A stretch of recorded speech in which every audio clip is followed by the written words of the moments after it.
Mwiriwe neza bakundwa nshuti zanje bene data muri ngaha n'abariko baradukurikiranira kuri radiyo mu gisagara ca Veracruz muri Repubulika ya Mexique.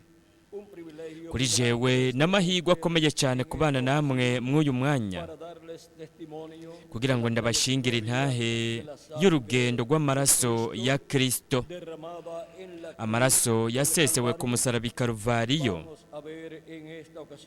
Muri uyu mwanya tugira turabe twumve ingene urugendo rw'amaraso ya Kristo ruza uhereye kera kure cyane nk'umurongo wo guhishurirwa kw'Imana, vyerekana ko hagati mu bwoko bw'ibiremwa abantu hari kuza umuntu ashushanijwe mu mwagazi w'intama wa Pasika, vyongeye ashushanijwe mu mpongano ihanga ry'Abaheburayo batanga ku munsi w'impongano mu kwezi kw'indwi, umunsi w'icumi w'ukwezi kw'indwi kwa buri mwaka. Batanga izo mpongano kugira ngo ihanga ry'Abaheburayo buzure banywane n'Imana. Ivyo bimazi vyose no guseswa kw'amaraso y'ibitungwa nk'imyagazi n'amasuguru, ibyo vyose vyabaye ishusho n'urugero, vyabaye ikigereranyo c'ikimazi ca Kristo yatangiye ku musaraba Karuvariyo. Kandi igihe hashitswa ico kimazi ca Kristo ku musaraba Karuvariyo, aho hashikijwe ikigereranyo.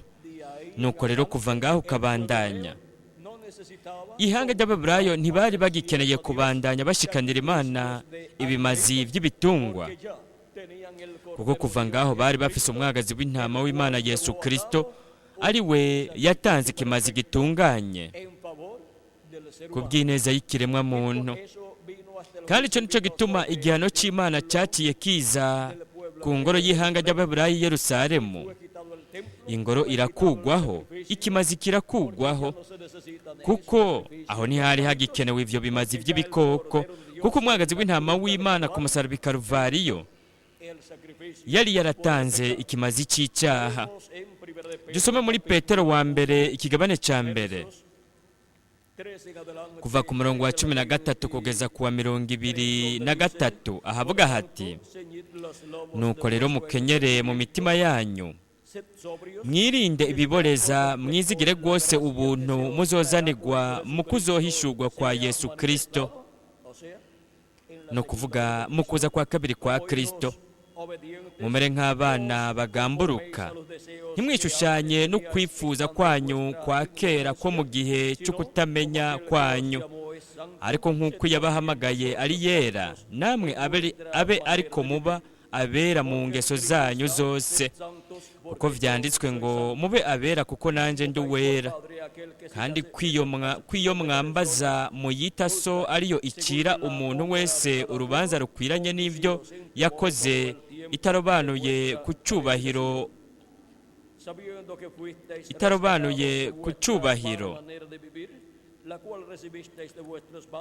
Mumare igihe cyo kuba inyambukira mutinya, muzi yuko ivyo mwacungujwe ngo muve mu ngeso zanyu z'imburakimazi mwatojwe na ba sogokuruza atari ibishira nk'ifeza canke izahabu, ariko mwacungujwe amaraso y'igiciro kinini nk'ay'umwagazi w'intama utagira agasembwa canke ibara, niyo ya Kristo.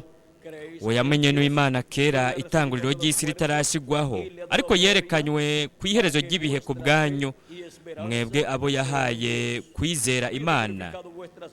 Niyo yamuzuye mu bapfuye imuha ubwiza, nicyo gituma ukwizera kwanyu n'ivyizigiro vyanyu biba ku Mana.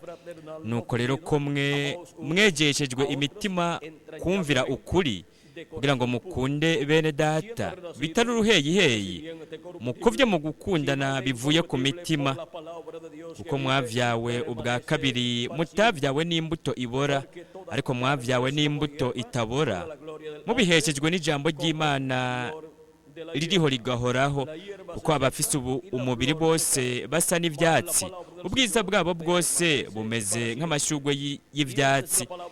Ivyatsi biruma, amashugwe agahunguruka, ariko ijambo ry'Uhoraho ryamaho ibihe bidashira. Kandi iryo niryo jambo ry'ubutumwa bwiza mwabwiwe. Aha turafite ishusho isesuye yerekana ingene twacunguwe n'Imana, twacunguwe n'amaraso ya Yesu Kristo, nk'ay'umwagazi w'intama utagira agasembwa yatoranijwe uhereye isi itararemwa, ariko yagaragaye ku iherezo ry'ibihe. ni ukuvuga hagaragaye uwo mugambi n'icyo cyiyumviro cy'Imana. icyo Imana yari ifise uhereye isi itararemwa kigaragaye gishyikirijwe mu minsi y'iherezo, kandi iminsi y'iherezo yatanguye igihe Yesu Kristo yari ari ngaha ku isi, kuko iminsi y'iherezo imbere y'Imana aho niho yatanguriye, ari byo bihumbi by'iherezo, ikihumbi cya gatanu, cya gatandatu hamwe n'ikihumbi cy'indwi. aho hatanguye ikihumbi cya gatanu, kandi mu yandi majambo imbere y'Imana hatanguye iminsi y'iherezo. Ikigwa cyacu muri uyu mwanya ni urugendo rw'amaraso ya Kristo. Barashobora gufata ibyicaro byanyu. Muri uyu mwanya turaza kubona kumva ingene amaraso ya Kristo ayari kuzoseswa ku musaraba Karuvariyo kubwo gucungurwa kwacu, ingene ayo maraso yashushanijwe, yagararanirijwe mu maraso y'imyagazi n'amasuguru, ibitungwa by'ibimazi ihanga ry'Abaheburayo bashikanira Imana. kandi icyo nicyo gituma uhereye mu itanguriro hagenda haratangwa ibimazi by'ibitungwa, uhereye ku kugwa kw'ikiremwa muntu mu itongo rya Edeni. nk'akarorero turafise ibyabaye aho Imana yahaye imyambaro y'insato, amakanzu y'insato Adamu na Eva kugira ngo bapfuke ubwambure bwabo, kugira ngo hashobore kuboneka imyambaro canke amakanzu y'insato. igikoko gitegerezwa gupfa. hariya igikoko cyarapfiriye Adamu na Eva, kiriko kirashushanya urupfu rwa Kristo kugira ngo atwambike twebwe, atwambike imbere y'Imana, kandi kugira ngo dutsindanishirizwe, kuko impuzu nziza zera derere zishushanya ibikorwa vyera vy'abagororotsi. turabona rero uhereye mu itanguriro ko hariko harashikanirwa Imana ihabwa ikimazi cy'igitungwa ku bw'icyaha. turabe kandi n'igihe Abeli nawe nyene yashikanira Imana ikimazi cy'icyaha. mu kigabane cya 4 umurongo wa mbere mu itanguriro haravuga hati, kandi uwo mugabo abana na Eva umugore wiwe, nuko asama inda abyara Kayini. aravuga ati, ndonse umuhungu kubw'Uhoraho. asubiza ko abyara munumuna we Abeli. Abeli aba umwungere w'intama, Kayini aba umurimyi.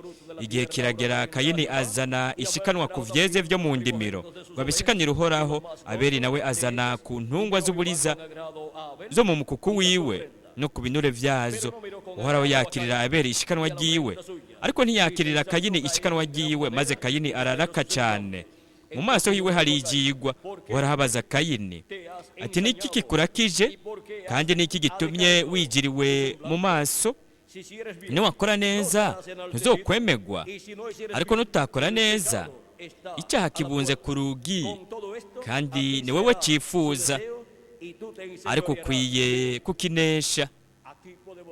aha turashobora kubona ishikanwa iryo Kayini yazaniye Imana, iryo ntiryemewe n'Imana,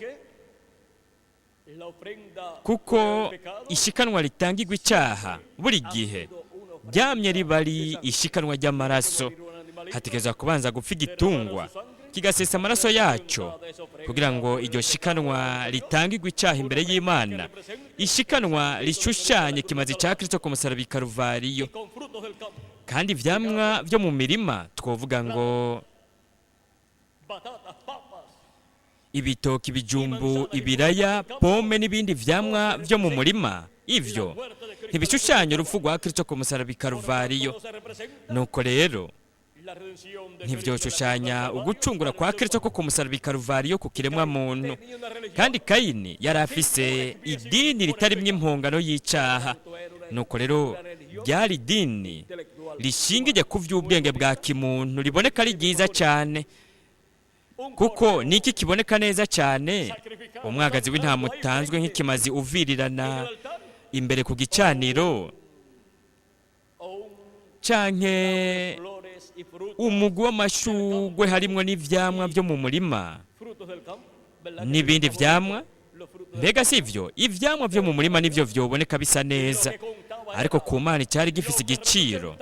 byari ibyashushanya ikimazi cya kristo ku musaraba i Karuvariyo, kandi ibyo byashushanijwe n'umwagazi w'intama utanzwe ikimazi uri kuravirirana, kuko uwo mwagazi washushanya Yesu Kristo ariko aravirirana ku musaraba i Karuvariyo nk'umwagazi w'Imana. Kandi idini rya Kayini naho ryaboneka ari ryiza cyane, nta na kimwe ryari rimaze, ntiryari rishoboye gukora ubucunguzi bw'ikiremwa muntu, ryari idini ritagira akamaro. Kandi murabe Pawulo mutagatifu aratubwira mu byanditswe, ariko aravuga kuri Abeli mu kigabane cya 11 mu Baheburayo umurongo wa 4, aravuga ati ukwizera niko kwatumye Abeli aha Imana ikimazi kiruta icya Kayini, niko kwamuhesheje gushingirwa intahe ko ari umugororotsi, hamwe Imana yashingira intahe amashikanwa yiwe yuko ari meza, kandi niko kwatumye nanone akivuga naho yapfuye. Rero murabona ko Imana yanezerewe ikimazi cya Abeli, ariko ntiyashimye ikimazi cya Kayini. Imana ntishima idini cyangwa iyobokamana cyangwa ishikanwa rishikanirwa Imana ku bw'agakiza, rigashikanirwa Imana kugira ngo Imana inywane n'ikiremwa muntu, ishikanwa ritarimwe amaraso y'umwagazi w'Imana. Mu isezerano rya kera ayo maraso yari ashushanyirijwe mu maraso y'ibyo bitungwa, nicyo gituma guhera kuri Adamu, ba Abeli n'abandi barashikanira Imana amashikanwa n'ibimazi by'icyaha, batanze igitungwa umwagazi w'intama. Uwo mwagazi barawutanga ikimazi bakawurengekana kugicanira imbere y'Imana, kandi ibyo nibyo byahimbara Imana, kuko ibyo byashushanya ikimazi cya Kristo ku musaraba i Karuvariyo nk'umwagazi w'Imana kuba gucungurwa kwacu. Nta bucunguzi bwobaho atamaraso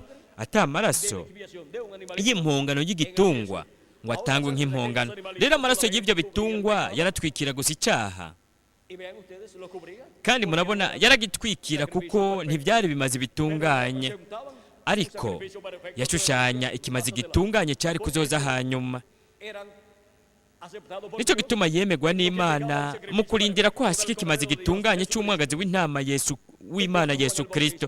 Kandi igihe Yohana Mubatiza yaza ariko arategurira inzira Yesu Kristo umwagazi w'Imana Mesiya, yaravuze ati nyuma yanje haraza umugabo uwo ntabereye no kuzingurura akagozi k'inkweto yiwe.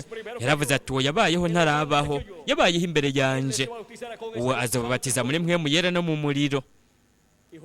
Kandi Yohana yaravuze ati nanjye sinarinda muzi, ariko wantumye kubatiza yarambwiye ati uzobona mpwemu yera mwururukiye ko afite ishusho y'inuma azoba ari uwo nyene. Kandi yaravuze ati naramubonye kandi narashinze intahe ko ari uwo nyene. Yarahejeje arerekana umwami Yesu Kristo. Uwo mu buryo bw'umubiri yari muvyara wa Yohana Mubatizi, kuko Mariya uwo Yesu yari yavutse ko avukiye Betelehemu y'i Yudaya, na Elizabeti nyina wa Yohana Mubatizi bari basangiye umuryango, bari bafite icyo bapfana. Rero Yohana Mubatiza igihe yabona mpwemu w'Imana yururukira kuri Yesu igihe yamubatiza, yarahejeje aramenya ko uwo yari Mesiya, uwo ni we yari ko arategurira inzira, kandi yaramwerekanye aravuga ati nguyu umwagazi w'intama w'Imana ukura icyaha cy'abari mu isi. Aho rero hari umwagazi w'Imana kugira ngo akure icyaha cy'abari mu isi akoresheje amaraso yiwe ayasheshe ku musaraba i Karuvariyo.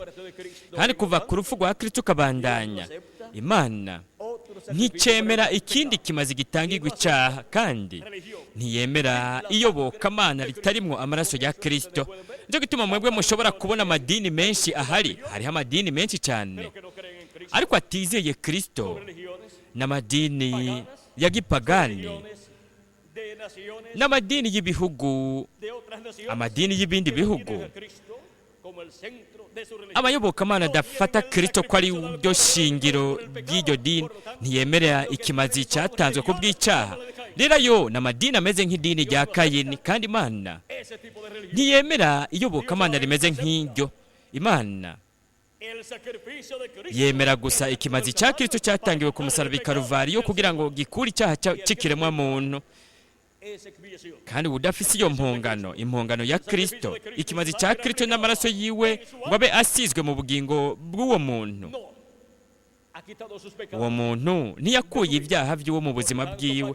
Nuko rero azokwishura ibyaha byiwe, kuko ingero y'icyaha ni urupfu. Udafise amaraso y'impongano y'umwagazi w'intama w'Imana amaraso yiwe bwite rero ategerezwa guseswa. Uko niko bimeze no ku bihugu, amoko n'indimi. Imana iravuga mu gitabo cyo guharura ikigabane cya 22, iravuga ikintu ngirakamaro cyane, kandi ibyo bintu dutegerezwa kubyitaho, kuko iryo ni ijambo ryatanzwe n'Imana, ari ryo ritegerezwa gushyitswa. Nimurabe ingene tubwirwa n'Imana mu guharura ikigabane cya 22. Reka turabe iki gisomwa n'ingirakamaro cyane. Nimurabe ihanga ry'Abaheburayo bari bafise ikimazi cy'icyaha. Nicyo gituma igihe Balamu yaragiye kuvuma ihanga ry'Abaheburayo, Imana yaramubwiye iti ntuvuma abo bantu kuko n'abahezagiwe.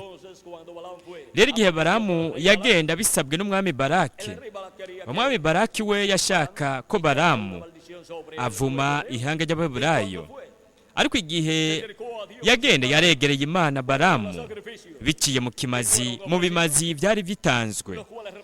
Ibyo byashushanya ukuza kwa Mesiya n'ikimazi ciwe, kandi biciye mu kimazi cya Kristo. Uko niko dushobora kwegera Imana, uko niko na Balamu nawe yabikora n'abandi bavugishwa. Nicyo gituma yashikanira Imana ikimazi cyashushanya ikimazi cya Kristo ku musaraba i Karuvariyo. Rero Balamu yaregereye Imana, Imana iraheza iramuvugisha, ishyira ijambo mu kanwa ka Balamu. Baraki nawe umwami yararindiriye yiteze ko Balamu avuma ihanga ry'Abaheburayo, ariko Balamu icyo yakoze yahaye umugisha ihanga ry'Abaheburayo, yarabahezagiye. Umwami Baraki rero yarabimenye, kandi guhera aho Balamu aho kuvuma ihanga ry'Abaheburayo yarabahezagiye, avuga ko Imana itabona icyaha mu iryo hanga. None ni gute byashoboka? Ihanga ryacumura cyane. Mu ncuro 10 bahaswe gutera amabuye Mose, mu ncuro nyinshi baragararije Imana, bagarariza no mu bwishwa wayo. Ariko mu mwanya Balamu yavuze ko Imana itabona icyaha kuri bo. Mbega bishoboka gute? Kuko iryo hanga bari bafise ikimazi cy'icyaha, barashikanyira Imana ibyo bimazi ku bw'icyaha, no kugira ngo banywanishwe iryo hanga ry'Abaheburayo buzure n'Imana. Nuko rero ibyaha byabo byari bitwikiriwe n'amaraso y'ibyo bimazi, kandi iyo ibyaha bitwikiriwe Imana ntiheza ngo bibone naho biba biri ngaho, ariko byari bitwikiriwe n'amaraso y'ibyo bimazi, aribyo byashushanya amaraso ya Kristo, ikimazi cya Kristo ku musaraba i Karuvariyo. Ikimazi mu nyuma cyari gutangwa na Yesu Kristo mu kuza kwa mbere kwa Kristo aje nk'umwagazi w'intama w'Imana apfiriye ku musaraba i Karuvariyo. Kandi hamaze gutangwa icyo kimazi, abari bafite ibyaha byabo bitwikiriwe naho bari barapfuye bari muri paradizo, bari guca bidegembya bakarokogwa cyangwa bagahabwa kwidegembya ku byaha byabo, kuko mu guseswa kw'amaraso ya Kristo ibyaha by'aba bantu bose bari baratwikirije ibyaha byabo amaraso y'ibyo bimazi, aribyo byashushanya Kristo. Ibyaha byabo byose byarakuweho, rero baciye bidegembya ku byaha byose. Nicyo gituma baciye bazukana na Kristo igihe Yesu Kristo yazuka, kandi icyo nicyo gituma kandi abafite ikimazi cya Kristo n'amaraso yacyo asizwe mu bugingo bwabo mu mitima yabo, abogeza ibyaha byabo mu maraso ya Kristo, ibyaha byabo bakabikugwaho, kandi imibiri yabo ifadika nimba yarapfuye, bazozuka ku munsi w'iherezo mu kimpumbi cy'indwi muri iki gihe cya nyuma. Kubera iki? Kuko nta cyaha bafise, kuko amaraso ya Kristo atwoza icyaha cyose. Nicyo gituma ari ingirakamaro cyane kwakira Kristo nk'umukiza wacu, tukoza ibyaha byacu mu maraso ya Kristo, tukaronka mpwemu we yera, kuko mpwemu yera ni ubuzima bw'amaraso, ni ubuzima bw'amaraso ya Yesu Kristo. Kandi icyo nicyo gituma we atanga mpwemu yera, ubuzima bw'amaraso, akamuha uwo wese yakiriye Kristo nk'umukiza wiwe amwizeye, kandi twizeye ikimazi ciwe cyatangiwe ku musaraba i Karuvariyo. Rero ni mwitegereze ingene amaraso ya Kristo yashushanyirijwe mu ibyo bimeze byo mu isezerano rya kera, kandi nimurabe ingene mbere uhereye isi itararemwa umwagazi w'intama w'Imana wari waramaze gutangwa nk'ikimazi. Petero mutagatifu yaratubwiye ati mwacungujwe amaraso ya kristo y'igiciro nk'ay'umwagazi w'intama utagira agasembwa cyangwa ibara, yatoranijwe uhereye isi itararemwa, Ibyo byose byari bisanzwe biri mu bwenge bw'Imana, mu mugambi w'Imana, ariko yagaragaye ku iherezo ry'ibihe ku bwanyu, kubw'urukundo mwakunzwe, ndetse no kubw'urukundo nanjye nyine nakunzwe. Rero icyo nicyo gituma mu gitabo cy'ibyahishuriwe Yohana hatubwira yuko umwagazi w'intama watanzwe nk'ikimazi kuva kera uhereye isi itararemwa. Mu byahishuriwe Yohana ikigabane cya 13:8 havuga yuko abasenze igikoko ko batari bafite amazina yabo yanditswe mu gitabo cy'ubugingo. Haravuga hati kandi ababa ku isi bose bazogisenga. Umuntu wese atanditswe izina mu gitabo cy'ubugingo cy'umwagazi w'intama yatanzwe kw'ikimazi uhereye ku kuremwa kw'isi. Rero murabona ko ikimazi cya Kristo uhereye n'imbere y'ukuremwa kw'ibyaremwe, icyo kimazi cyari cyaramaze kugenwa mu bwenge bw'Imana.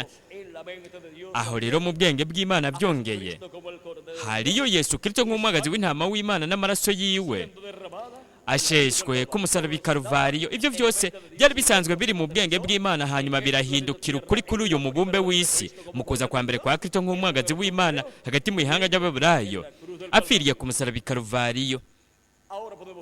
Rero turashobora kubona kumva urugendo rw'amaraso ya Kristo. Turabona ko urwo rugendo uhereye isi itararemwa rwari ruri mu bwenge bw'Imana. Uwo mugambi wose, iyo nteguro yose yari yaragenywe n'Imana, yaramenywe kera n'Imana kugira ngo izogaragare hanyuma mu kuza kwa mbere kwa Kristo.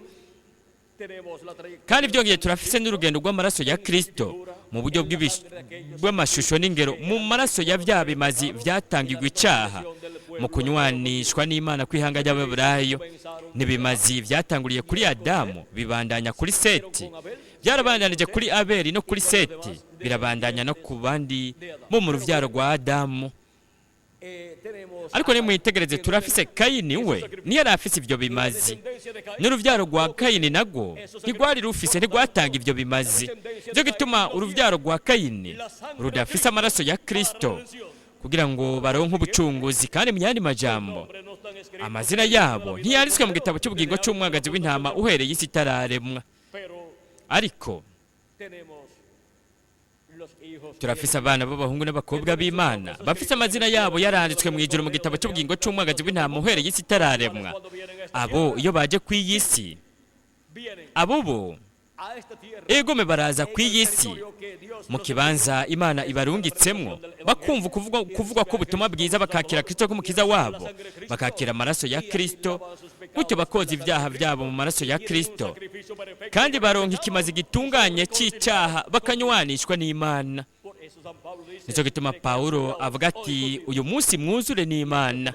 Kandi ivyo biba biciye mu kimazi cya Kristo yatangiye ku musaraba i Karuvariyo, ari wo mwagazi w'intama wa Pasika. We niwe Pasika yacu, kandi we byongeye niwe mpongano yacu. Impongano yatangwa ku munsi w'impongano, umunsi w'icumi w'ukwezi kw'indwi kwa buri mwaka, nk'uko Pasika nayo yakogwa ku munsi wa 15, ariko ikimazi cyaba cyatanzwe ku munsi wa 14 ku mugoroba. Rero turashobora kubona ingene amaraso ya Kristo yashushanirijwe mu maraso ya bya bitungwa byatangwa nk'ibimazi imbere y'Imana, bitangiwe icyaha kugira ngo ihanga ry'Abaheburayo banywane buzure n'Imana. Nicyo gituma Imana itabona icyaha mu ihanga ry'Abaheburayo, kuko buri gihe baguma bariko baratanga ikimazi cyagenywe n'Imana kubw'icyaha.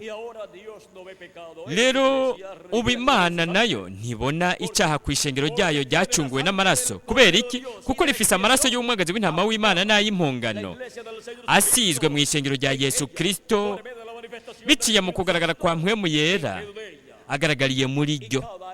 kandi buri muntu wese ugize umubiri w'ibanga wa kristo nk'umuntu ku giti ciwe arafise amaraso ya kristo asizwe mu mutima wiwe, kandi mpwemu yera uwo muntu aramufise imbere muri we, kuko ikimenyetso c'amaraso ni mpwemu yera. Nuko rero uwo muntu afise mpwemu yera muri we, amaraso y'umwagazi w'intama asizwe muri uyo muntu.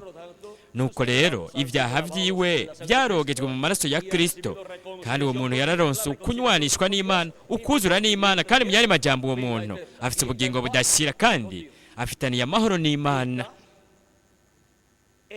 Kandi uwo muntu ariko akwirikira Imana, akwirikira Yesu Kristo, kandi ari mu nzira ija mu gihugu c'isezerano c'inganji y'ubwiza y'imyaka 1000 no mu mubiri mushasha.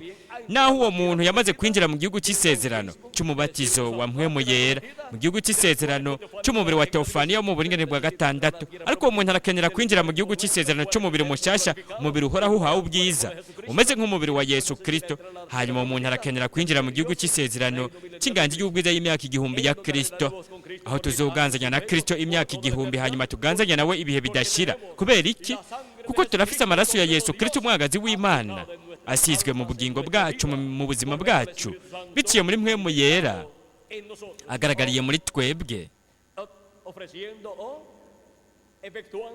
ariko aratanga canke ariko arakora ukuvuka ubugira kabiri muri umwe wose wo muri twebwe, nk'uko yabikoze no mu bera bo mu bihe byarenganye. Rero turashobora kubona ingene urugendo rwa Kristo n'amaraso yiwe rwashushanyirijwe mu bimazi byo muri kahise, mu iyo myagazi n'amasuguru. Ibyo byashushanya Yesu Kristo umukiza wacu.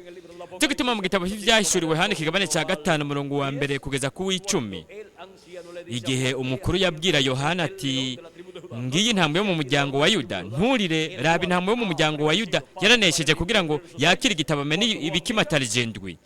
Yohana yitegereje yabonye hagati y'abakuru umwagazi w'intama usa n'uwishwe. No kuvuga ko Yohana intumwa yabonye umwami Yesu Kristo ari umwagazi w'intama w'Imana, kongera akaba n'intambwe yo mu muryango wa Yuda, kandi yaraje yakira igitabo mu kuboko kw'iburyo kw'ivyagiye ku ntebe. Uyo mwagazi w'intama wari ufise amahembe ndwi, arizo ntambuko ndwi z'ishengero ry'abanyamahanga, kandi kwa ayo mahembe wari ufise kuri buri hembe ijisho, kandi n'amahembe ndwi, kandi mu yandi majambo n'amaso ndwi, ijisho rimwe rimwe kuri buri hembe, kandi buri rimwe rimwe mw'ayo maso ashushanya buri ntumwa yo muri buri gihe cy'ishengero ry'abanyamahanga. Kuko amaso, inyonga muri Bibiliya, amaso ashushanya abantu bafise amayerekwa, no kuvuga abavugishwa n'Imana ntumwa. Rero turashobora kubona ko byongeye uwo mwagazi w'intama ikiyongera ku gufita amaso ndwi, no uwo mwagazi ufise n'ayandi maso abiri. Ayo maso abiri nayo nyene ashushanya abafise amayerekwa, abavugishwa ibiti vy'imyero bibiri, Mose na Eliya. Rero ivyo mu uyu mwanya reka tubiceceke tubigarukirize ngaho. Turashobora kubona ko mu rugendo rw'amaraso ya Kristo,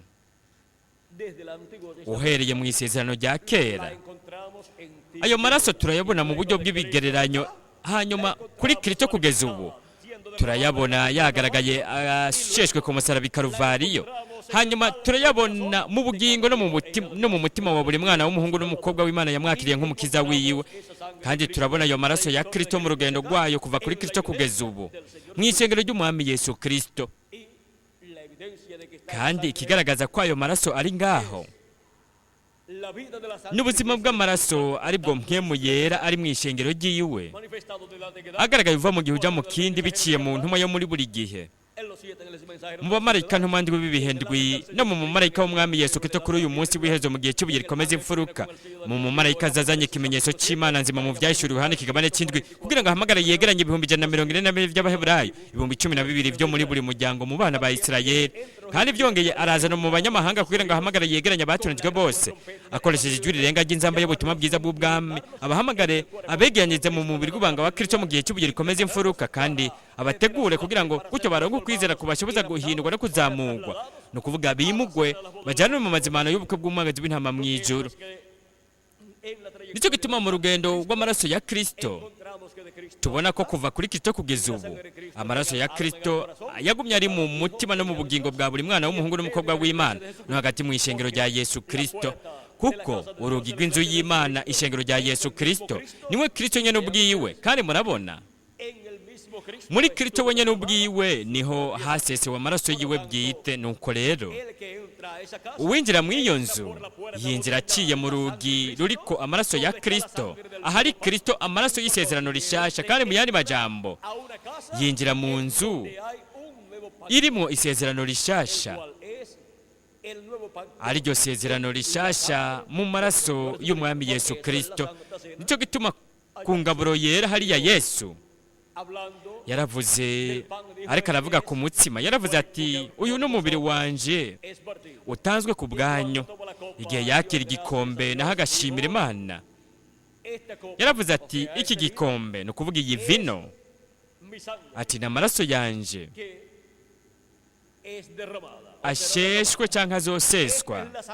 aya n'amaraso y'isezerano rishasha asheshwe ku bwanyu, kandi yari gusesegwa ku musaraba i Karuvariyo, kugira ngo gutya abantu bose bafite amazina yabo yaranditswe mu gitabo cy'ubugingo cy'umwagazi w'intama binjire mu nzu y'Imana mu isezerano rishasha, hatakiri mu isezerano rya kera, ahubwo mu isezerano rishasha, ariryo sezerano ryo munsi y'amaraso y'umwagazi w'intama w'Imana Yesu Kristo umukiza wacu, uwakoresheje amaraso yiwe aratwoza icyaha cyose, kuko amaraso ya Yesu Kristo atwoza icyaha cyose.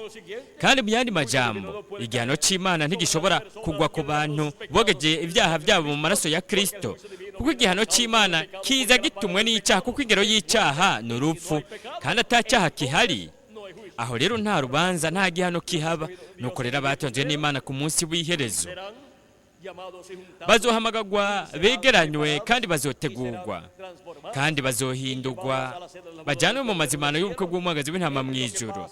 igihe hazoba hariko haraca akababaro igihano cy'Imana k'uyu mubumbe w'isi, igihano cy'Imana akababaro gakomeye, aho ibyago bizogwa ku mubumbe w'isi kuri abo bose batogeje ibyaha byabo mu maraso ya Kristo, bakaba badafite amaraso ya Kristo asizwe mu bugingo bwabo, bakaba batakiriye mpwemu wa Kristo, mpwemu yera, aricyo kimenyetso cy'amaraso, kuko icyo ni ikimenyetso cy'isezerano rishasha, kuko mpwemu yera n'ubuzima bw'amaraso.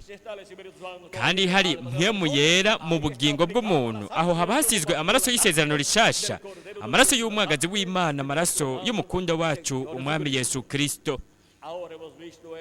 rero turabonye iri banga ry'urugendo rw'amaraso ya Kristo, uva mu gihe ujya mu kindi. turabona mu rugendo rw'amaraso ya Kristo, amaraso ya Kristo agaragaye uva mu gihe ujya mu kindi, agaragariye mu ishengero ry'umwami Yesu Kristo. kandi igihe mpwemu yera yaza uva mu gihe ujya mu kindi mu mumarayika n'umwe wo muri buri gihe, haragaragaye isezerano ry'Imana muri icyo gihe, kandi barahamagawe, baregeranywa. abatonze n'Imana bo mu icyo gihe barashyirwa munsi y'amaraso y'isezerano rishasha. mpwemu wa Kristo araza kuri bo, arakora muri bo ukuvuka ubugira kabiri. gutyo rero barinjiye mu isezerano rishasha munsi y'amaraso y'isezerano rishasha, munsi y'amaraso ya Yesu Kristo umwagazi w'intama w'Imana. nicyo gituma kugeza ubu tutagikeneye gutanga ikimazi cy'umwagazi w'intama kugira ngo twikire ibyaha byacu, kuko turafite umwagazi w'intama w'Imana watangiwe ku musaraba i Karuvariyo, ariwe yasheshe amaraso yiwe, kandi amaraso yiwe aratwoza, yaratwogeje icyaha cyose. kandi igihe twamwakira nk'umukiza wacu, ibyaha byacu tukabishyira munsi y'ikimazi cya Kristo, munsi y'amaraso ya Kristo, aho harahinduka ukuri muri twebwe, ukozwa ibyaha byacu, turozwa ibyaha byose n'amaraso ya Yesu Kristo. ni ukuvuga harahinduka ukuri muri twebwe. igikorwa cy'ubucunguzi icyo Kristo yakoreye ku musaraba i Karuvariyo, gutyo ibyaha byacu turabikugwako, tugasigara twidegembya kugira ngo tuze tubaho ibihe bidashira. nicyo gituma Yesu Kristo avuga ati uwumva amajambo yanjye akizera uwantumye, uwo afite ubugingo budashira, kandi ntazoshyirwa mu rukinja, ariko bavuye mu rupfu ashyitse mu bugingo. muri Yohana ikigabane cya 5 umurongo wa 24 niho biri. aranatubwira kandi muri Yohana ikigabane cya 6 umurongo wa 39 kugeza ku wa 40, aratubwira umukundwa umukiza wacu Yesu Kristo ati kandi iki nicyo uwantumye agomba yuko ibyo yampaye byose hatagira na kimwe kinzimirana, ariko ngo nze nkizure ku munsi w'iherezo, kuko aricyo data agomba yuko ubona umwana wese akamwizera agira ubugingo budashira, nanje nkazomuzura ku munsi w'iherezo. Aha turahafise isezerano kuri abo bose bacunguwe n'amaraso ya Kristo, abamwakiriye nk'umukiza wabo bakoze ibyaha byabo mu maraso ya Kristo, bakaba barakiriye mpwemu yera, ubuzima bw'amaraso ya Kristo, bakaba barahamagawe bakegeranywa bagashyirwaho k'ikimenyetso mu bwami bw'Imana. Nimba imibiri yabo ifadika yarapfuye, barafite isezerano y'uko bazozuka bazugwe na Kristo ku munsi w'iherezo. Kandi nihaba izuka ry'abapfiriye muri Kristo, natwe bariho turi bazima tuzohindurwa duheze natwe nyene turonke umubiri uhoraho, umubiri udapfa utabora, uhawe ubwiza, umeze nk'umubiri w'umukunda wacu umwami Yesu Kristo. Yesu Kristo yabivuze neza muri Yohana mutagatifu ikigabane cya 11 umurongo wa 25. Yesu yarabwiye Marita ati ni jewe kuzuka n'ubugingo, unyizera niyo yoba yarapfuye azobaho, kandi uriho wese anyizera naho azokwigera apfa gushitsa ibihe bidashira. Ibyo uravyizeye? Rero murabona ubaye kwiyise kaba yizeye umukunda wacu mwami Yesu Kristo yaramwakiriye nk'umukiza wiwe, umubiri we ufadika upfuye ntazopfa ibihe bidashira, kuko azoronka umubiri mushasha mwizuka, kandi azobaho ibihe bidashira afise umubiri usa n'uw'umukunda wacu mwami Yesu Kristo, umubiri w'ishusho na kameremere by'umukunda wacu mwami Yesu Kristo. Kandi mu gihe uwo mwanya utaragera wizuka, umuntu abarabandanije aba muri paradizo mu mubiri wa teofaniya usa n'uyu mubiri wacu, ariko wo mu bundi buringanira, umubiri utunganya, umubiri udafise ingorane nk'izi twebwe dufise mw'uyu mubiri. Uwo mubiri wa teofaniya ntusaza, ntugwara, ntusonza, ntufatwa n'itiro, kandi ntategerezwa gukora nk'uko twebwe dukora ngaha muri iyi mibiri ipfa, kuko babaye mu buringanire bwo kuruhuka bw'amahoro aho bakorera Imana, ariko ntibakora nk'uko abantu bakora ngaha.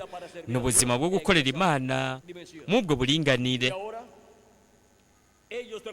Rero bo bazozuka kandi bazozwa babane natwe ngaha ku isi, aho rero bazoheza bafungure, ariko ntibazoza bazanywe no gukorera mu ihinguriro canke mu biro, bazoza bazanywe n'intumbero y'Imana yo kubana natwe ngaha ku isi, bamare hagati y'iminsi 30 na 40, nk'uko Yesu Kristo nawe yamaranye iminsi 30 na 40 n'abera bo mu isezerano rya kera bari bazutse, kandi bariyeretse abantu benshi mu gisagara cy'i Yerusalemu, bariyeretse benshi bo mu miryango yiwe. Rero izuka rizoba mu iki gihe cya nyuma, kandi bazotwiyereka twebwe, biyereke n'abandi bantu bo mu miryango yabo, nk'uko byagenze mu gihe cya Yesu. Natwe tuzohindurwa, hanyuma tumaze ngaha iminsi iri hagati ya 30 na 40 mu gikorwa ngirakamaro cyane kizoba kiriko kirakorekera ngaha ku isi, ayihanga ry'aburayo bazobona Kristo, marayika w'isezerano, marayika w'uhoraho, yamana yo nyene ubwayo igaragariye mu mubiri w'umuntu mu ishengero ryayo, igaragaye biciye mu marayika n'umwe wa Yesu Kristo, kandi bazovuga bati uyu niwe twebwe twari turindiriye. Rero ivyo bizoba mu mwanya mutoya uri hagati y'iminsi 30 na 40, hanyuma tuzova ngaha tuje mu mazimano y'umwagazi w'intama mw'ijuru, mu rugo kwa data wacu mw'ijuru, mu munsi mukuru ukomeye uw'Imana yaduteguriye twese. Nicyo gituma bivuga biti arahiriwe uri mu mugabane wo kuzuka kwa mbere. Kandi byongeye ivyanditswe biravuga biti hahigwa abatorewe gutaha ubukwe bwa wa mwagazi w'intama, byahishuriwe Yohana ikigabane c'19 umurongo wa 6 kugeza ku w'10. Rero turashobora kubona ko ari amahigwe kuba umuntu ari uwatumiriwe amazimano y'ubukwe bw'umwagazi w'intama, kandi ubwo butumire buhabwa abogeje ibyaha byabo mu maraso ya Kristo, bakaba baronse mpwemu wa Kristo, kandi mu yandi majambo bakaba bararonse kuvuka bugira kabiri, bakaba bari mu mubiri w'ibanga wa Kristo mu gihe bemerewe kubamwo. Abo mu iki gihe bari mu gihe cy'ubuye rikomeza imfuruka muri iki gihe cya nyuma, aho niho bariko barahamagarirwa begeranirizwa batenzwe n'Imana bose, kandi aho niho hari mpwemu yera, mpwemu wa Kristo, kandi mu yandi majambo hari amaraso ya Kristo niho agaragariye nk'ikimenyetso kugira ngo kirinde urupfu rwo mu buryo bw'impwemu n'igihano cy'Imana, kugira ngo ntibize kuri twebwe, ahubwo twese kugira ngo dukire igihano cy'Imana. Twaramaze gushika mu gihe gikomeye cyane cy'ubwiza cyane kurusha ibindi bihe byose, aho hakenewe amaraso ya Kristo, amaraso y'umwagazi w'intama w'Imana, kandi kigaragaza cyuko amaraso asizwe mu mitima yacu no mu bugingo bwacu ni mpwemu yera ari muri twebwe, kuba twarakiriye mpwemu yera, kandi mu yandi majambo tukaba twaravutse ubugira kabiri.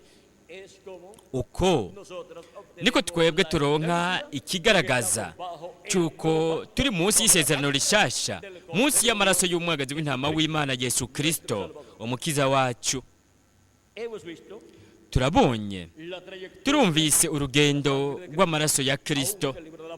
Mbere no mu gitabo cy'ibyahishuriwe Yohana haratubwira ku maraso ya Kristo, umwagazi w'intama w'Imana. Kandi nicyo gituma abantu ngaha mu byahishuriwe Yohana ikigabane cya mbere umurongo wa 4 kabandanya haravuga hati, jewe Yohana ndabandikiye mwebwe abo mu mashengero ndwi yo muri Asiya, ubuntu bube muri mwebwe n'amahoro biva kuri iyo iriho kandi yamyeho kandi igirize, biva no ku mpwemu ndwi ziri imbere y'intebe yayo, no kuri Yesu Kristo icyabona cyo kwizigirwa, imfura y'abari barapfuye, uganza abami bo mu isi. Umwe adukunda yatubohoje ibyaha byacu amaraso yiwe, akaduhindura ubwami no kuba abaherezi b'Imana yiwe. Niyo se icyubahiro n'inganji bibe ivyiwe ibihe bitazoshira. Amen. Murabona, biciye mu kimazi ciwe ku musaraba Karuvariyo, ashesha amaraso yiwe ku bwacu, yaratwogeje ibyaha byacu kandi yatugize abami n'abaherezi. Yatugize niki? Yatugize n'abaherezi b'Imana yacu. Rero nimwitegereze ibizoba kuri abo bami n'abaherezi bacungujwe n'amaraso ya Yesu Kristo. Havuga mu byahishuriwe Yohana ikigabane cya 5 umurongo w'8 ukabandanya, igihe Yesu Kristo umwagazi w'intama w'Imana ari nawe ntambuye mu muryango wa Yuda, haravuga hati, amaze kwabira icyo gitabo bya binyabugingo bine n'abakuru 24 baca bikubita imbere y'uwo mwagazi, bafise inanga bose n'inzavya z'izahabu n'imibavu niyo gusenga kw'abera, baririmba indirimbo nshya bati, birakubereye kwabira igitabo no kumena ikibatanije, kuko wishwe ugacungurira Imana bo mu miryango yose no mu ndimi zose no mu moko yose, ubacunguje amaraso yawe, ukabahindura ubwami bw'Imana yacu no kuba abaherezi bayo. Kandi tuzoba abami mu isi, tuzoganza ku isi mu nganji y'imyaka 1000 ya Kristo, turabami n'abaherezi. No mu byahishuriwe Yohana ikigabane cya 20 umurongo wa 4 kabandanya haravuga hati, mbona intebe z'ubwami, mbona abicara kuri zo bahabwa ubucamanza, abona bacunguwe n'amaraso ya Kristo, abatonjwe n'Imana, bagize ishengero ry'umwami Yesu Kristo. Kandi mbona ubugingo bw'abaciwe amazosi babahora gushingira intahe Yesu n'ijambo ry'Imana, nibo batasenze cya gikoko cyangwa igishushanyo cyaco, kandi ntibemeye gushyirwa ikimenyetso cyaco mu ruhanga canke mu kiganza. Baba bazima bafatanya na Kristo kuganza imyaka 1000, abapfuye bandi ntibaba bazima iyo myaka 1000 itarashira. Uko niko kuzuka kwa mbere. Uri mu mugabane wo kuzuka kwa mbere arahiriwe kandi n'uwera. Urupfu rwa kabiri ntirugira ububasha ku bameze batyo, ariko bazoba abaherezi b'Imana na Kristo, kandi bazofatanya nawe kuganza iyo myaka 1000. Aha rero turahafise urutonde rushasha rw'ubuhereji kugira ngo tube abaherezi turi kumwe na Kristo, dukorane na Kristo mu ngoro y'Imana, kandi dukorere ngaha ku isi mu nganji y'ubwiza y'imyaka 1000. Aho niho hazoba no gukorera mu ijuru nk'abaherezi b'Imana, turi kumwe n'umuherezi mukuru Yesu Kristo. Kandi byongeye turaganzanya na Kristo kuri uyu mubumbe w'isi kwihanga ry'ababurayo, turakaganza n'ibindi bihugu byose. Kandi muri ubwo bwami kw'iyo ntebe ya Yesu Kristo, intebe y'ubwami ya Dawidi, aho hazotegekwa ubwami bw'Imana, ubwami bw'ijuru butegekegwe ngaha ku isi, kuko biciye mu bwami bwa Yesu Kristo ari ku ntebe y'ubwami ya Dawidi, hazotegekwa ku isi inganji y'Imana. Kandi isengesho rya Kristo ibyo yakoze akigisha abigishwa biwe igihe yabigisha gusenga, kimwe mu bintu yababwiye, icyo yababwiye cyo gusengera, yavuze ati, muvuge muti, ubwami bwawe buze, ibyo ushaka bibe ku isi nk'uko biba mu ijuru. Kandi biciye mu bwami bwa Yesu Kristo, iyo nganji y'imyaka 1000, iyo nganji aho Kristo azoba yicaye ku ntebe y'ubwami ya Dawidi, natwe tuganje turi kumwe nawe, aho niho ubwami bw'Imana buzoba buri ku isi buganje ihanga ry'Abaheburayo, buganje n'ayandi mahanga yose. Ugukora canke ugutegeka ko mu bwami bw'Imana bizoba biciye mu bwami bwa Mesiya, biciye mu bwami bwa Mesiya aganje ku ntebe y'ubwami ya Dawidi hagati mu ihanga ry'Abaheburayo. Nicyo gituma bera bazohabwa ubwami nk'uko biri muri Daniyeli ikigabane c'indwi umurongo w'17 kugeza ku w'18.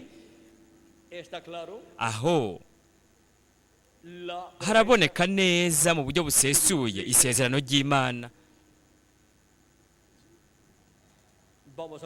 Reka turabe dutanguriye ku murongo wa 13 mu kigabane c'indwi. Haravuga hati, kandi mu byo nyeretswe mu ijoro nagize ntyambona haje usa n'umwana w'umuntu azanye n'ibicu byo kwijuru, aza kuri wa wundi wa mbere na mbere, baramumushikiriza, acahabwa inganji n'icubahiro n'ubwami, kugira ngo amoko yose n'amahanga n'abavuga indimi zitari zimwe bamusabe. Ingoma yiwe n'ingoma itazovaho, kandi ubwami bwiwe n'ubwami butazohangura. Maze jewe Daniyeli umutima untunturiramwo, uhagarikwa n'ivyo nabonye nerekewe mu mutwe. Nuko negera umwe muri babandi bahagazeho, ndamwinginga ngo mbarire ivy'ukuri byo muri ivyo vyose. Arabimbwira, amenyesha uko bisobanurwa, ati ivyo bikoko binini uko ari bine nibo bami bane bazokwaduka bazukurutse mu isi, ariko abera bisumba vyose bazohabwa ubwo bwami, kandi ubwo bwami buzobegukira buhore ari ubwabo ibihe bidashira. No kuvuga igihe ibwami bw'Imana buzotangura gutegekwa ku isi mu nganji ya Mesiya ku ntebe y'ubwami ya Dawidi, buzoba ari ubwami bwo mu nganji y'imyaka 1000 n'ibihe bidashira. Kandi turi kumwe nawe, twebwe tuzoba turi nk'abami n'abaherezi, kandi mu bwo bwami tuzoba dufise umwanya, ikibanza cyo hejuru cyane, ikibanza umuntu yoshobora kuronka mu bwami bw'Imana ngaha ku isi. Kandi ico kibanza, uwo mwanya, tuzoba turi kumwe n'umukunda wacu mwami Yesu Kristo, umwagazi w'intama w'Imana washeshe amaraso yiwe ku musaraba i Karuvariyo. Rero amaraso ya Kristo asizwe hehe? Mu bugingo bwacu, kandi byongeye asizwe no mu ishengero rya Yesu Kristo nk'umubiri w'ibanga w'abizera. Kandi ivyo nibiciye muri mpwemu yera ari muri twebwe. Kandi nico kimenyetso cy'uko amaraso asizwe mpwemu wa Kristo uwo we yaduhaye. Uwo ni wo mubatizo wa mpwemu yera, ariko twaronse twizeye Kristo nk'umukiza wacu, twoza ibyaha vyacu mu maraso ya Kristo. Gutyo rero turafise ikimenyetso cy'amaraso kubw'ubugingo budashira, kugira ngo dukire turokoke urupfu rwa kabiri. Rero ubu turi munsi y'isezerano rishasha rya Kristo nk'umwagazi w'intama w'Imana, n'amaraso yiwe yasheshwe ku musaraba i Karuvariyo. Nimurabe mwumva aho urugendo rw'amaraso ya Kristo rudushikana, duteye dusubira inyuma mu gitabo cy'Itanguriro. N'ingene amaraso ya Yesu Kristo yasesewe ku musaraba i Karuvariyo kuva kuri Kristo kugeza ubu, aratuzana gushitsa mu gitabo cy'ibyahishuriwe Yohana, kandi aratuzana gushika mu iki gihe turiko turabamwo, ndetse no gushika no mu nganji y'imyaka 1000. Turabonye ibanga ry'urugendo rw'amaraso ya Kristo, kandi udafise amaraso ya Kristo ibyaha vyiwe ntiyabikuweko, kandi mu yandi majambo azotegerezwa kwishura ibyaha vyiwe, kandi ingero y'icyaha n'urupfu. Umuntu atakiriye amaraso yasheshwe ya Kristo ku musaraba i Karuvariyo, amaraso rero y'uwo muntu azotegerezwa guseswa amaraso yiwe wenyene bwite, kuko ataronse amaraso ya Kristo ayasheshwe mu mutima wiwe. Nimurabe mu gitabo cyo guharura ikigabane cya 35 umurongo wa 30 kugeza kwa 34, haravuga hati, nihagira uwica uwundi, uwo mwicanyi aze yicishwe n'ivyabona bimwagirije, ariko icyabona kimwe ntikize cyagirize umuntu ngo yicwe.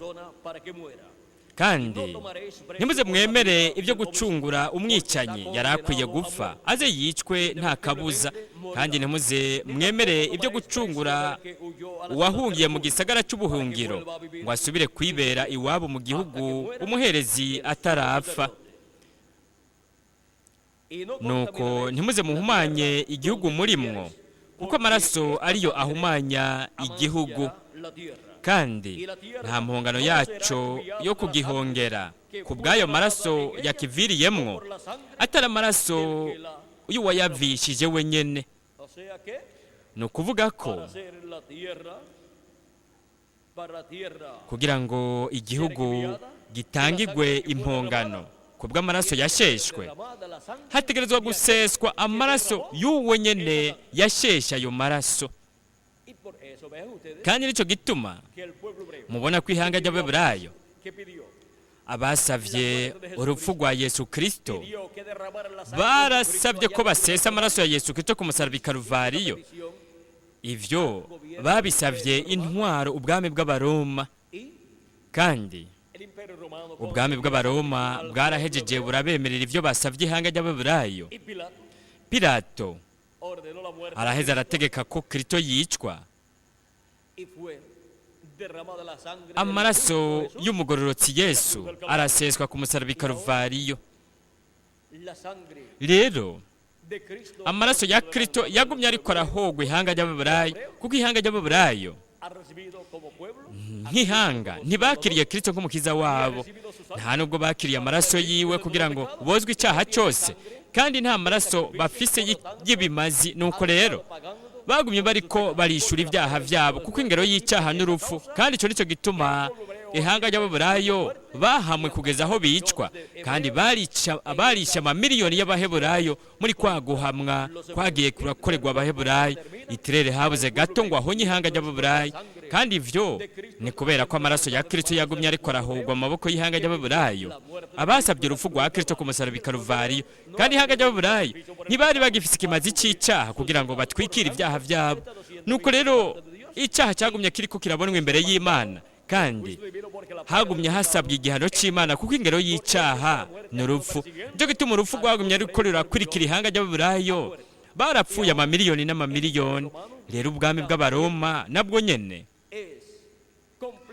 nyene buragirizwa, burafise uruhara mu rupfu rwa Kristo.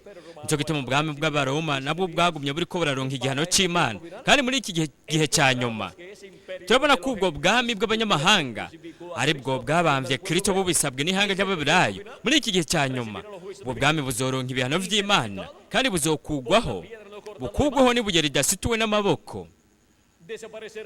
Kandi ubwami bw'abanyamahanga buzozimangana, himikwe inganji y'ubwiza ya Mesiya, inganji y'ubwiza y'umukundo wacu umwami Yesu Kristo.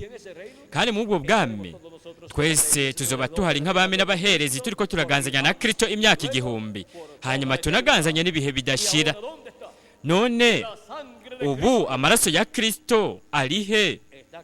Ari ngaha mu mutima wanje no mu mutima wawe nawe niho asizwe. Kandi aha hari ikimenyetso cy'amaraso aricyo mpwemu yera. Kandi icyo nicyo gituma dufise ubugingo budashira turi kumwe na Yesu Kristo, kugira ngo tubeho ibihe bidashira. Mu rugendo rw'amaraso ya Kristo nimwitegereze aho kugeza ubu amaraso ya Kristo ari. Amaraso y'umwagazi w'intama asizwe mu mitima yacu, kandi no ku ntebe y'Imana mw'ijuru ku mutemera wo guhongererako mu kibanza cyahera cyane, kuko Kristo nk'umuherezi mukuru yaratwaye amaraso yiwe aho mu kibanza cyahera cyane ku mutemera wo guhongerako, ariyo ntebe y'imbabazi canke icicaro c'imbabazi c'Imana. Kandi mu gihe Yesu Kristo umuherezi mukuru akihari afise amaraso yiwe yashyizweho ngo abe ayo guhongera ibyaha byacu nk'impongano ku bw'ibyaha byacu, haracyariho imbabazi ku ntebe y'Imana, kuri abo bose bafise amaraso ya kristo asizwe mu mitima yabo, bakaba bafise ikimenyetso cy'uko amaraso asizwe, kandi ikimenyetso ni mpwemu yera. Barakiriye kristo nk'umukiza wabo, barogeje ibyaha byabo mu maraso ya kristo, kandi bararonse mpwemu wiwe yera, kandi icyo ni ikimenyetso cy'uko amaraso asizwe mu bugingo bwabo, kandi barogeshejwe amaraso y'impongano, amaraso y'umukunda wacu mwami Yesu Kristo, kandi baranywanishijwe, barujujwe n'Imana. Kandi mu gihe cya nyuma, mu buryo bufatika naho nyene, tuzokuzuzwa tunywanishwe n'Imana mu buryo bufatika, turonse umubiri uhoraho ufise ubugingo budashira, umubiri uhawe ubwiza usa n'umubiri w'umukundwa wacu umwami Yesu Kristo. Turabonye amaraso y'umwami Yesu Kristo mu rugendo rwayo, uhereye mu itanguriro kugeza mu byahishuriwe Yohana, mu itanguriro kugeza kuri Yesu Kristo mu buryo bw'ibishushanyo, mu bimazi byatanzwe. Hanyuma kuri Kristo mu gihe cya Yesu Kristo, muri Yesu yari yasheshwa ayo maraso ku musaraba i Karuvariyo. Ubonaho kuva kuri Kristo kugeza ubu, amaraso ya Kristo ari ku ntebe y'Imana mu ijuru, ariko turiko turatangirwa impongano, ariko aratuvugira twebwe twese Kristo akoresheje amaraso yiwe, kandi ari no mu ishengero ryiwe. Ayo maraso nihagaragariye biciye mu kugaragara kwa mpwemu yera, ukubera mu ishengero ryiwe uva mu gihe ujya mu kindi. None nihe amaraso ya Yesu Kristo yari ari mu gihe cya mbere? Yari agaragariye ngaha biciye muri mpwemu yera, wari agaragariye mu iki gihe cya mbere, mu ntumwa y'icyo gihe cya mbere. Nicyo gituma abana b'Imana bo mu icyo gihe cya mbere bari bafise amaraso ya Kristo asizwe mu bugingo bwabo, mu mitima yabo, namwe mu wa Kristo agaragariye muri bo. Uko niko vyagenze uva mu gihe ujya mu kindi, kugeza ushitse mu gihe cy'ubuye rikomeza imfuruka. None ubu naho nihe hari amaraso ya Yesu Kristo mu ishengero rya Yesu Kristo, niho asizwe, niho agaragariye n'ubuzima bw'amaraso mpwemu yera, ni ngaha mu gihe cy'ubuye rikomeza imfuruka. Aha hari isezerano ry'Imana, isezerano ryo mu maraso ya Yesu Kristo umwagazi w'intama w'Imana. Iryo sezerano ririko riragaragarira muri iki gihe cya nyuma, kandi abari ngaho n'abazoza biciye mu muhamagaro Imana iriko irakora bagashyirwa ngaho, bazoba bari munsi y'amaraso y'isezerano rishasha, munsi y'amaraso ya Yesu Kristo umwagazi w'intama w'Imana, kandi bazoronka ikimenyetso cy'uko amaraso asizwe, amaraso ya Kristo ko asizwe mu bugingo bwabo. Bazoronka mpwemu yera, mpwemu w'Imana, kandi mu yandi majambo bazoronka kuvuka ubugira kabiri. Hanyuma tuzoronka uguhindurwa kw'imibiri yacu, gutyo rero tuzoronka umubiri ufise ishusho na kamere mbere by'umukunda wacu umwami Yesu Kristo, umubiri uhawe ubwiza, kandi tuzosa na mukuru wacu, umukunda wacu, umukiza wacu Yesu Kristo. Uwo yaratanze ubuzima bwiwe n'amaraso yiwe ku bwatwebwe twese, abitanga nk'impongano. Urugendo rw'amaraso ya Kristo kuva mu itanguriro kugeza mu byahishuriwe Yohana, turabonye aho ayo maraso yagumye ari, uva mu gihe ujya mu kindi, uva no mu kiringo ujya mu kindi. Rero ubu ari mu ijuru ku ntebe y'Imana, ku ntebe yo kuvugira abantu, no mu ishengero ryiwe mu gihe gihwanye n'iki gihe, no mu bugingo bw'umumunsi wo mu bana biwe, abagize umubiri w'ubanga w'umwami Yesu Kristo. Kuri jewe yari amahirwe akomeye cyane kuba nari kumwe namwe ndiko ndabashingira intahe y'urugendo rw'amaraso ya Kristo. Ese imigisha y'umukunda wacu umwami Yesu Kristo umukiza wacu yoba kuri mwebwe mwese, ikabana kuri jewe nanje, kandi vuba huzura igitigiri cy'abatunzwe n'Imana, vuba twese duhindurwe tujanwe mu mazimano y'ubukwe bw'umwagazi w'intama mu ijuru, mu izina rihoraho ry'umwami Yesu Kristo. Amen kandi amen. Kugira ngo muronke inkuru nyinshi ku bijyanye n'umugambi w'Imana wose uhwanye n'iki gihe cyacu, mwebwe murashobora guhamagara cyangwa mukandikira ibibanza cyangwa inimero za telefone Rev. Miguel Bermudez Marina aza kubaha. Mutegure ikaramu n'urupapuro kugira ngo mwandike ibibanza n'inimero za telefone mwebwe mushobora kubarizako, mugasaba ibitabo bitangwa ku buntu birimo ibikorane bimeze nk'iki, kugira ngo muronke ubumenyi bwinshi bw'umugambi w'Imana, integuro y'Imana, gutyo muronke imigisha y'Imana.